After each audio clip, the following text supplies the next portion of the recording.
Shane, he's not asking. Everyone doesn't have to answer every question. Charles is so riled up. I knew he would get so riled up. Because it's been 13 minutes. We're halfway through question number 2. It's ridiculous. What country is that made in? It's too long already. Flipping out. John didn't say anything. We skipped over him. Okay, next question. Let's go. John, edit this part out of the show. No, but put it in the front of the show right when it begins. Okay. Where Charles goes, it's too long. It's too long.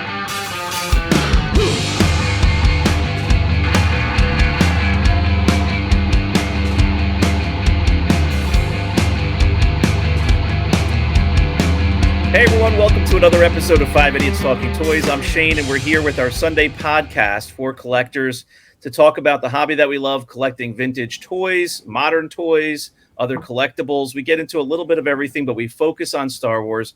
Thanks very much for being here. Please subscribe to the channel if you're watching on YouTube. Like the video, comment, let us know what you thought of the episode. If you're listening on your favorite podcast app, we appreciate you. Please follow us there as well. And come on over to the YouTube channel for other content we put out throughout the week.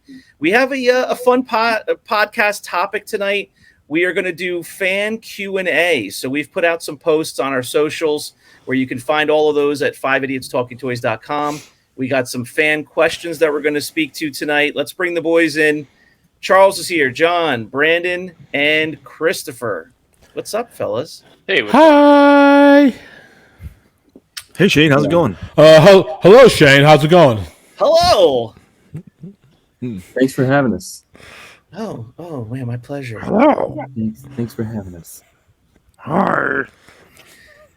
So guys, we're going to jump into fan Q&A, which is the first time we're doing that. So hopefully that'll be fun. We have a handful of questions that were submitted, but the hot news at the moment is Lord Walden. It's hot down in Georgia. At the vault. At the vault. Yeah, we had our opening day this past weekend. Yeah. So, Lord Walden's got a new vintage variety shop. What's the latest? How did it go? How's the opening? It went pretty well. First day we had probably 20, 30 people come in, Nice. To not much fanfare of the opening or anything like that, but it was pretty good. It was pretty good. Sold a couple of vintage items, sold a lot of the other stuff that we have available too, like gift ideas kind of stuff. Mm-hmm. So when I woke up the next day, I was actually very happy. I got 5% from whatever John sells. Automatically drafted and transferred into your account. Yep, from the advertising on our show. So. I'll have to check my app. What is it? Is Venmo we get it or? No, it's right through PayPal. Okay. PayPal. I've been out this weekend. I got to log in. Okay. So now, John, is it true the vintage item that sold was a Lobot? That's what I heard.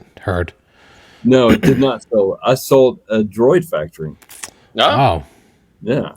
Wow. Did we agree? Oh, really? Did we agree to advertise other sales stuff on here from other groups? And Lord Walden he actually has to ask an admin, and admin has to approve it.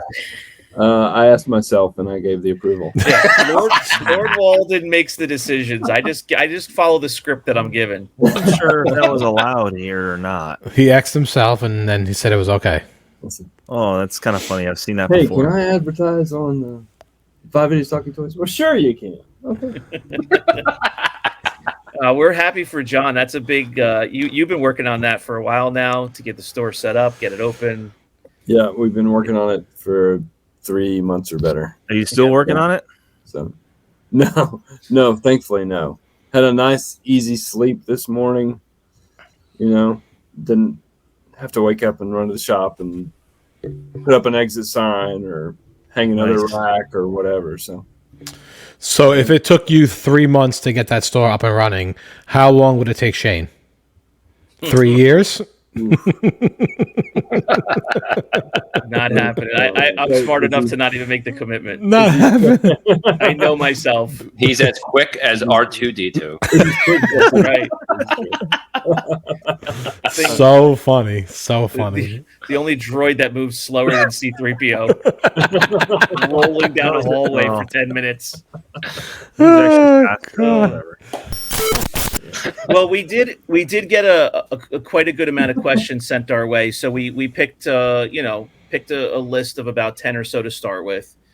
We have a few more that we'll probably hold on to, and we'll ask for some more submissions for a future episode if this goes well. What do you guys say? You want to jump right in? Let's start with the first question. Here we go. So the first question is from JS. He's looking for the stories behind each of your focus figures. So who wants to jump in and just give us a quick background? I can go first if you want. Go ahead. You don't need to ask permission. Go ahead. So for me, obviously, it's Pruneface, and when I started to collect, back in the day, I never actually had a focus figure till I would say till about 5 years ago. You saw the California Raisins on TV? I saw the California Raisins on TV, yeah. I never actually had a focus figure, honestly, until about 5 years ago. And I figured that Pruneface is one of the stupidest figures. He's a dumb character. And I said, you know what? No one collects him, so I'm going to start collecting him. And that's kind of how it just turned into it. And I'm still doing it to this day. I have tons of loose Prunefaces that are worth not $100 anymore. Your Pruneface collection, the value's like the stock market, just nosedive. Yeah, it crashed. But that was actually why I started, was because no one else really was collecting Pruneface. I have no problem with the with the figure. I certainly have no problem with the character because I don't even know the character. But the dumbest one of the top 3 dumbest figures they made because he wasn't in the movie. Basically, I wouldn't say the top 3 dumbest. Let's not get that crazy. He at least has his own special blaster and cape. Yeah. Whereas the Dignitary has nothing, and Anakin's a stupid figure, has nothing. I'm just saying, imagine that meeting at Kenner in Cincinnati, and then there's a guy sitting around a table.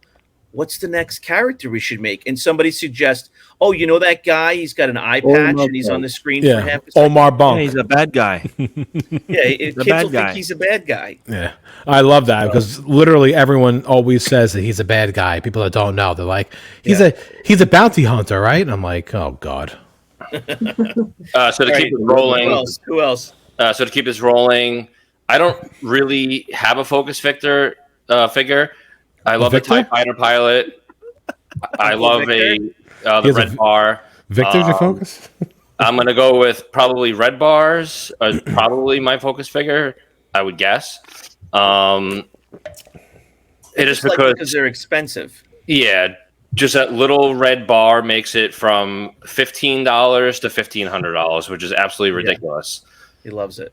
Mine, I've said it before in a previous episode. Leia Bosch. I just remember, somebody asking me about Star Wars, talking about it at work, and somebody said, what figures did you have as a kid? And of course, I had pretty much all of them, but that one jumped out of my head. It's a bounty hunter. It's the princess. It's disguise. You can take the helmet off. Super cool playability. I just remember that being a favorite figure as a 4-year-old, to play with. It was like having two characters in one. So that's just the memory jumped in when I started collecting vintage, and that's why it's a focus figure for me. Loser. Charles, you collect a droid that was broken in the movie. Nobody wanted it.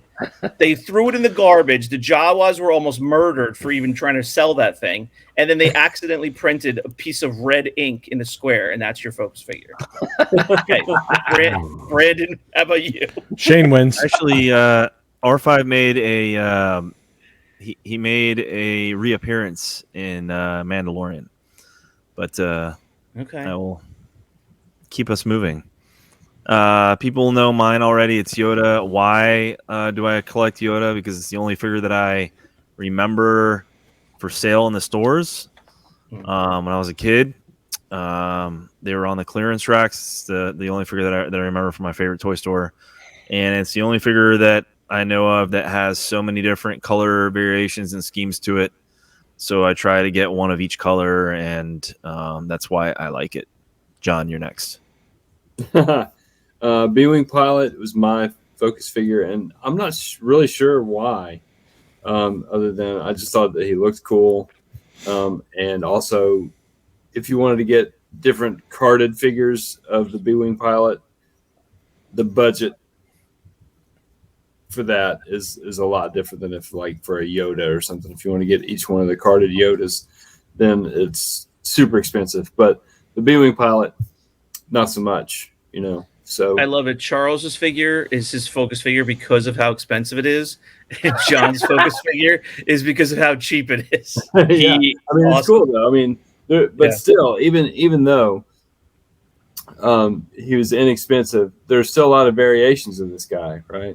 And a lot of there's the 16 faces of the B-Wing pilot.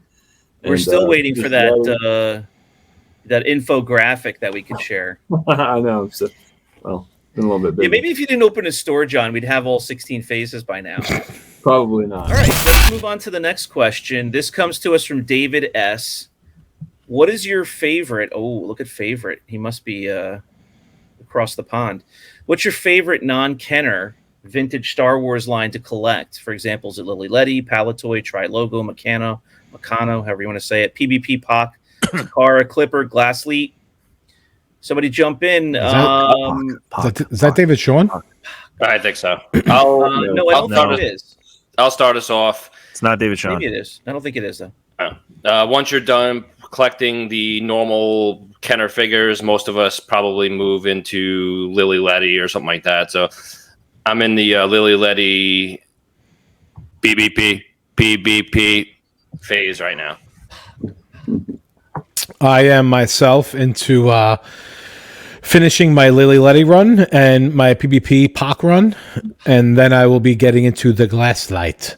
I have one figure of Glassleet, sorry, so far, but I will be picking up more. Okay. Nice. I don't think I have many. I mean, I have Lily Letty and a Palatoy, carded figure. That's about all I have, but I'm intrigued. I would love to get a Takara carded figure, Clipper. I mean, Glassleet is like, another world, I feel like. But yeah, I'm absolutely interested in any of the international stuff because I love variations. Love them. Short V. I like Letty. All right. The next question is coming from Chelsea Skywalker. What do you think is the best kids meal toy that is Star Wars related to ever come out? This is a tough one. Go ahead. I was gonna say, I don't know if it's really kids meal toy. Well, yeah, I guess it would be. I had the Star Wars toys from Taco Bell. The Taco Bell gave out the Star Wars toys. Now I know they're not vintage. From episode 1, right? No, they came out in the 94, 95 when the Power of the Force 2 came out. The Cloud City one is my favorite one. Yeah, the Cloud City one. It hovers. Yep. That's my favorite one. They had a little squatty Boba Fett that you could look through his eyepiece. Yeah. Correct. Yep. Yeah. So I think it was like 1995 or so, whenever they re-released the movies, Taco Bell came out with a bunch of toys, and I had a bunch of those. I actually had them up for sale on Rogue 5, actually, about 6 months ago. Okay. And Ross bought them over in Australia. Well, that's like kind of bleeding into our last question when you talk about international. Anytime you can find some stuff that just, piques your interest and it's from another country, you didn't have access to it yourself. What was those ones that came from South America, the little rubbery ones? Oh, yeah. The Poonies. I know what you're talking about. Yeah, those are super popular. I don't understand those at all. I know what you're talking about. They came in like cereal or something, didn't they? I think that those are super cool because I think everybody. Don't they go for like $600 a piece? No, no. Some of them definitely do, but a lot of them are like $100 a piece, and they come in like 13 different colors, and they look like they're out of a gumball machine. I forgot what they're called. They actually make repro ones of those too. Yeah, of course they do. All right, next question from Mark R. Why did so many kids lose the chinners and bulb covers from their AT-ATs? Wonder who this is. Take a big guess. Because they were cheaply made and they fell off. My answer would be that no one cared about it. And What's they a chinner? Chin guns, I guess, from the AT-AT walkers. Oh. I know, but it just looks funny. Chinners. Chinners. Is that Yeah. is that what people who own more than 100 AT-ATs call them nowadays? Yeah, you Chinners? have to know the right lingo. They're chinners when you Hey, have boy, 100 of you them. got any chinners over there? I think it was just like, with any other figures, accessories, grandma vacuumed them up in the Hoover. I don't know about those. Those are big. Well, that's true too. They just fall off, or they get lost. They get. I kicked think out of they the house. break easy and they fall off and they just get kind of discarded because they're just. Yeah. When you're 8 years they're- old, you're not really worried about keeping things in pristine condition. They're clipped in. There's clips that hold them. So, what I think might happen is that these chin guns, since they don't actually look like a normal, let's say if you lose the cheek gun, right, and your kid's pile of toys, and you're going through his toys and kind of like putting stuff set aside or whatever, you pull up a cheek gun, you're like, this belongs to one of these things over here. You That's pull a good out point. a chin gun, and you're like, is this from my garage? Right. Yeah, Did this That's be true, back too. in my toolbox? Like, what is this? Like, It's a it totally innocuous, like, doesn't look like a toy. you don't even know what it is, right? Yeah. It's just a piece of clear plastic. But they do stick in and clip on, and so they're really easy to, take off of the actual AT-AT walker. They just pop right off. They're not, but it's the same thing as like an X-Wing gun, right? Like those just pop, clip on the wings. I mean, those were getting lost and misplaced all the time. You had to keep track of 4 of them. All right, guys. The next question is from Timothy L. Thoughts on why the vintage Kenner micro collection from '82 failed to take off, so to speak?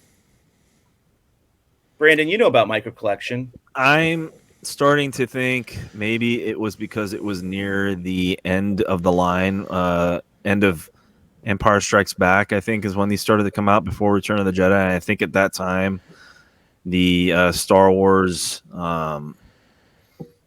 craze wasn't going to last forever. And I don't think people wanted to spend money on smaller figures, even though they're pretty neat. I mean, I think the same thing happened with the 12-inch figures. They kind of just stopped making stuff like that after Empire Strikes Back because the sales weren't that great on them, because I think people were starting to move away from the Star Wars franchise at that time. That's what I think. Do you think it's similar to what we've seen in recent years with different scale figures, where people, parent more or less parents at the time in '82, not adults like we are now, thinking about it, but they just didn't want to commit for their kids to another size, a scale line to have to buy hundreds of dollars worth of a new line. I think if you're buying your 5-year-old kid or 7-year-old kid toys, you're not going to buy them the micro collection because there was no playability to it at all. They were just a little statue that stood there straight. It didn't really do much. I think they were cooler for like older people, maybe to like set up a diorama or something, but the kids wanted figures. They wanted to move them around. They wanted to play with them and do stuff, and those just sat there. I was probably a little too young myself, being 3 years old or so, 4 years old, but I never knew much about them. I never played with them. I never got into them, but they did. One thing they did right was they made play sets that they didn't make in the other scale. They made some cool stuff from Hoth, but it just I think they're fantastic play sets. They remind me of the Micro Machine ones, where even the Micro Machine ones, those figures don't have any playability either. They're just plastic, and they're smaller. And look how far those went. I mean, they're still cool to collect and play with. I used to play with those as a kid too, but I mean, I like them. I just think it was towards the end, like Chris is saying, no playability, and I think it's all the same thing you said, Shane. Didn't want to start going down another rabbit hole of buying more of a different scale.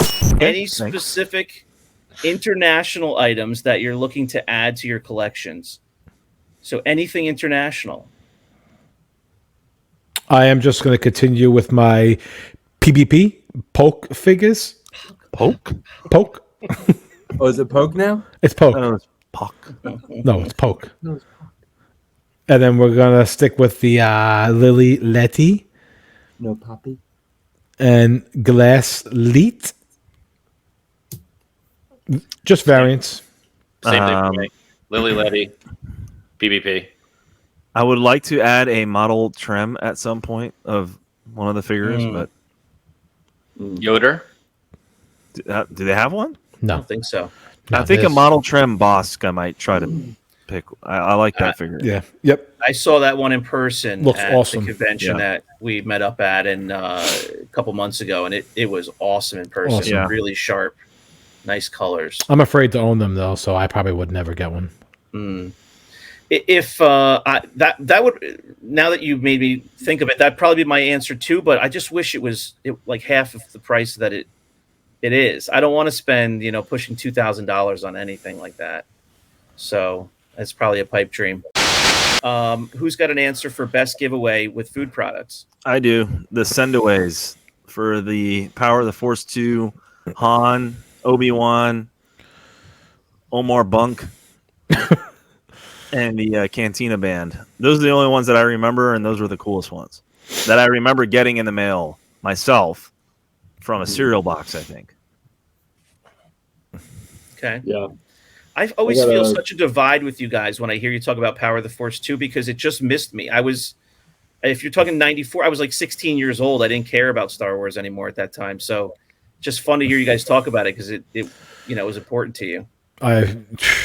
I still have all the Doritos bags, Lay's bags, all the like food product stuff that it came in. I saved it all. Okay. Charles, what about you?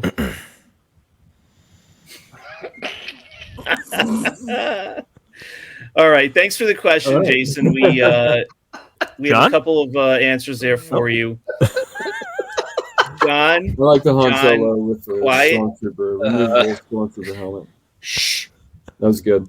Quiet. And the Burger King glasses. Burger King glasses. Do you guys collect instructions, catalogs, and other paperwork? I've been collecting those items for a while, and I always seem to find something new. Now, you guys, we're all a bit of seller collectors, some more than others, so we know about instructions and catalogs and paperwork and cardboard inserts for the boxes. What say you guys? I don't really have loose vehicles and stuff like that, so I don't collect them. I only collect them if they are part of the playset or vehicle that I need to finish for the box. That's the only way that I really buy them. I don't collect them separately. I did buy that poster, the Return of the Jedi poster with all the figures on it, because that was kind of neat. One thing I've noticed about the catalogs is that I got a friend of mine that collects this stuff and he sells a bunch of it, but he has done a couple decades worth of research on paper items, and like Chris, you just mentioned, like the Doritos bags and stuff like that, like any kind of advertising piece or anything other than toys that Star Wars did, like cereal boxes and all, he catalogs it all, and because that's his thing, he loves doing it. So I bought some catalogs off of him, the ones that come with the box sets or whatever, and they are so many different versions of catalogs, whether it'll have a staple in the binding, or the binding will be a threaded binding or whatever. And he really? Yeah. And I was like, what? And I'm like looking at it, I'm like, oh yeah, they're all different. Some came like this, some came like that. And just he notices all those different things, and he was like, cataloging all that kind of stuff. So so that's just an interesting tidbit there. But yeah, I only collect them if they come in the box. Yeah, I would say the same thing. I would just collect them if I had the boxed play set or ship. Yeah. If AFA or CAS doesn't grade it, then no, I won't collect it. That stuff is fun to look at, though. I mean, once you look at it, if you're passing it along, that's fine. If you want to keep it, that's fine. But that stuff is fun to look at. I don't collect specifically the paperwork, but Brandon, I have that poster too. I finally got it, and mine is just sitting somewhere. Did you do anything with yours? Well, I bought mine from another collector, and it came with the original envelope, Oh, okay. the Is shipping yours envelope, is folded? and it came with a catalog, and it's folded in the envelope. The envelope's open; I can pull it, but the poster is like mint. Okay. So I don't even want to take it out, because it's so nice and it comes with everything included. So I've been looking for like a beater one just to put up on the wall. I have I would do the mine. same. I have mine framed on the wall. Yeah, I might just take the nice one and frame it, but I just kind of don't want to touch it because it's incomplete. But yeah, so I'm looking I was for so a nicer excited to one. get it, and mine is just sitting with some other stuff. It's a shame. Next question is from Ross H. Can we have John have a Georgian pizza live? We might have to save this answer for another episode, but John, are you willing to eat 8 slices of a pie for 45 minutes on 5 Idiots Talking Toys? I'm not sure about 8 slices, but I'm always willing to eat pizza. Now, John, is it true you have a really great pizza place by you? It's Little Caesars, is that right? Little Traditional- Caesars, yes. Traditional Georgian pizza? Mm-hmm. All right. Yeah. We'll have to get back to Ross on that one. $5 12-inch pies. All right. Final question of the episode, guys. It is from Kyle A. This is a tough one. AFA or CAS? Determine a single winner. I'm out on this one. I've never graded anything directly myself, so I'm going to defer to you guys. Yeah. AFA. Oh! There's Throwing the one first in shot across the bow. column. Hang on. Yep, jot that down. Shot across the bow. He's picked a winner. Brandon. I think it depends on what you want to grade. So I want to grade some turtles. It's going to be CAS. If I want to grade Star Wars or Indiana Jones or something like that, I'm going to probably lean with AFA. I think CAS the last few months has just been really slow, and their product is just not as good as it was, I think. Now, how so? Is there anything that jumps out into your mind? Not as good. Like mislabeling, Damaged items, scratches in the acrylic. Scratches on the acrylic, like stuff like right behind the label. Like I have one that has a piece of like dirt or something like right behind the label. Like how does that even like get in there? Yeah. Whatever like that last step is when they grade the item, like, and someone should look over it to make sure that it's, I guess, good. That person's not doing their job. Okay. So I agree. All right. We have one more question. Do we? Do we have one more Yeah, you question? might have missed it. From Timothy L. Let's see. we answered a question from Timothy L. Do we have another one? I don't know if I have another one loaded in here. I'll read it. Yeah, dude, let's do that. Let's read it. What is the one figure or playset / vehicle that Kenner never made that you wish they had? Oh, that's a good one. That's Yeah, a I don't good have that one. question to end with, for sure.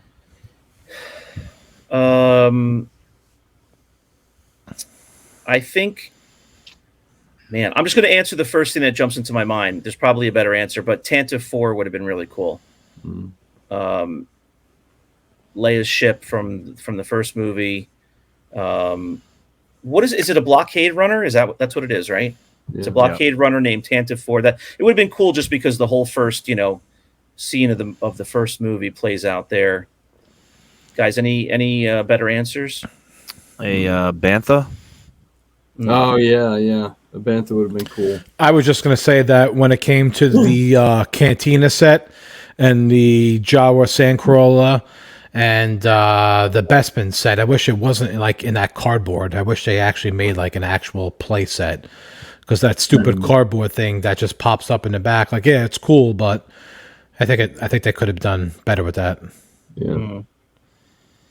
I wonder what the view is now versus like, when it first came out. Like, now 40 years later, it's not holding up so good. So we're sitting here going, it's kind of crappy that it's not more durable. But as a kid, it probably was really cool, but maybe not as fancy. Well, I don't really mean durable, but like they made the cantina bar scene, right? They have whatever, I can't think of the actual name of it, but I know I have it graded upstairs. Like, there was playability to that. Like, does someone really want just a piece of cardboard and mimic? Well, they have the elevator that goes up and down. Oh, that's right. Chris Switches, they made the whole dining room set from Bespin of Cloud City, the dining room with Boba Fett. All right, for everyone watching, we thank you very much for being here for this episode of Fan Q&A. We hope to do this again in the future. We appreciate all the submissions of questions from people who watch the show. We thank you for that. Please check out 5idiotstalkingtoys.com for all of our socials, our link to our merch shop where you can grab a t-shirt or a hat and support the show. We also have our Wednesday episodes on YouTube every week, Wednesday's Wins and Whiffs of the Week, where we share our new collectibles. And we have other videos that come out on YouTube as well throughout the week. So please check us out there and subscribe. We appreciate you following the show. And we will see you soon on another episode of 5 Idiots Talking Toys. Bye, Charles. Bye, Charles.